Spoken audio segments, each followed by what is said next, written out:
Hi friends, இன்றைக்கி பார்க்குற இந்த வீடியோ சூப்பரான ஒரு ரெசிபியோடு வந்திருக்கேன். பலக்காய் பிரியாணி செம்ம டேஸ்ட்டாக பண்ணலாமா? ஸோ அதுக்கு தேவையான பொருள் என்னென்ன அப்படின்னு பார்த்துடலாம். வெங்காயம், தக்காளி, கேரட், பீன்ஸு, இஞ்சி பூண்டு பேஸ்ட்டு அண்ட் அதுக்கு ஒரு மசாலா ரெடி பண்ணணும். அது என்னென்னு பார்த்துடலாம். நான் இங்கே பலக்காய் கட் பண்ணி இந்த மாதிரி ஒரு மீடியம் ஷேப்பில் எடுத்து வச்சுருக்கேன். ஸோ தனியாக வேக போடணும்னு இல்லை, நம்ம குக்கரில் தான் நம்ம ப்ரெஷர் வைக்க போகிறோன்றதுனால அப்படியே போடலாம். ஸோ க்ளீன் பண்ணி பலக்காயும் எடுத்து வச்சுருக்கேன். இதில் நம்ம பிரியாணிக்கு தேவையான கொஞ்சம் சோம்பு, பட்டை, கல்பாசி, மிளகு, ஏலக்காய் எல்லாமே போட்டு நல்லா அரைச்சி அதோட ஒரு 4-5 பூண்டு பல்லும் சேர்த்து அரைக்கணும். ஸோ அந்த மசாலாவுக்கு பூண்டு கொஞ்சம் எக்ஸ்ட்ரா போட்டிங்கன்னா சூப்பராக இருக்கும். ஸோ நல்லா பூண்டும் போட்டு நல்லா அந்த மாதிரி கொரப்பாக அரைச்சி எடுத்துக்கலாம். இப்போ ப்ரெஷர் குக்கரில் எவ்வளோ எண்ணெய் வேணுமோ அந்தளவுக்கு எண்ணெய், நெய் ரெண்டுமே சம அளவுக்கு எடுத்துகிட்டு நம்ம அரைச்சி வச்சுருந்த பொடியும் ஆட் பண்ணி வாசனை வர அளவுக்கு நல்லா ஃப்ரை பண்ணதுக்கப்புறமா வெங்காயம் அண்ட் புதினா போட்டுக்கலாம். வெங்காயம் நல்லா வதங்கினதுக்கப்புறம் புதினா போட்டுட்டு ஸோ என்னென்ன ஸ்பைசஸ்லாம் தேவையோ ஸோ ஒவ்வொருத்தங்க ஒரு மசாலா போடுவோம். நான் பிரியாணி மசாலா அண்ட் கொஞ்சம் கரம் மசாலா ஆட் பண்ணியிருக்கேன். ஆஸ் மஞ்சள் தூள், சில்லி பவுடர் ஆட் பண்ணியிருக்கேன். நல்லா போட்டு பச்சை வாசனை போனதுக்கப்புறம் தக்காளி அண்ட் உப்பு இந்த ஸ்டேஜில் எவ்வளோ வேணுமோ அந்தளவுக்கு உப்பு ஆட் பண்ணிக்கலாம். ஸோ இதுக்கு மேலே காய் சேர்த்துக்கலாம். அதனால் அந்த வெங்காயம் தக்காளிலாம் நல்லா பார்த்திங்கன்னா வதங்கிடுச்சு.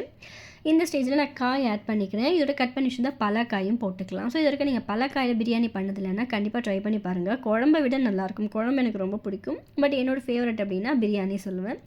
ஸோ எல்லாமே ஈவனாக அந்த மசாலாலாம் கோட் ஆகிற மாதிரி மிக்ஸ் பண்ணிவிட்டு நல்லா அந்த பச்சை வாசனைலாம் போனதுக்கு அப்புறமா ஸோ இந்த மாதிரி நல்லா பார்த்திங்கன்னா குழவாக இருக்கும். மசாலா நல்லா வதங்கினதுக்கு அப்புறமா எவ்வளோ தண்ணி வேணுமோ தண்ணி ஆட் பண்ணி மேலே கொஞ்சம் பெப்பர் சேர்த்துக்கலாம். ஸோ இது சீரக சம்பா ரைஸில் பண்ணால் சூப்பராக இருக்கும்.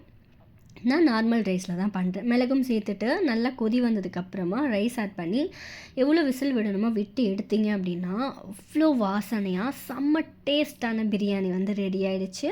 ஸோ பலக்காய் பிரியாணி எப்படி இருந்துச்சுன்னு சொல்லிட்டு சொல்லுங்கள். உங்களுக்கு பிடிக்குமான கமெண்ட்ஸில் எனக்கு ஷேர் பண்ணுங்கள். நல்ல உதிரியாக பர்ஃபெக்டாக வந்திருக்கு. ஸோ இந்த மாதிரி ரெசிபீஸ்லாம் வேணும்னா மறக்காம நம்ம சேனலை ஃபாலோ பண்ணிக்கோங்க. குக்கும்பர் ஆனியன் ரைத்தாவோடு சாப்பிட்டோம் அப்படின்னா அல்டிமேட்டாக இருக்கும். அண்ட் சுட சுட சூப்பரான ஒரு பீட்ரூட் டீ ரெடி பண்ணியிருக்கேன். லாஸ்ட்டு வ்ளாகில் ஆட் பண்ணியிருப்பேன். இது ஹீமோக்ளோபின் லெவல் இன்க்ரீஸ் பண்ணுறதுக்கான ஒரு ட்ரிங்க் அப்படின்னு சொல்லுவேன்.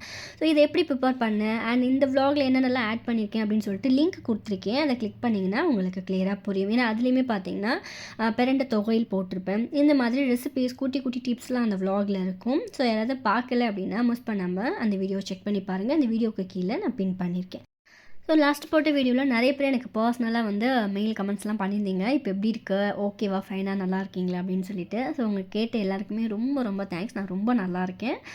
ஓகே, இந்த வீடியோ இதோட முடிச்சுக்கிறேன். நெக்ஸ்ட் ஒரு சூப்பரான விலாகோட உங்களை மீட் பண்ணுறேன். பாய். தேங்க்ஸ் ஃபார் வாட்சிங்.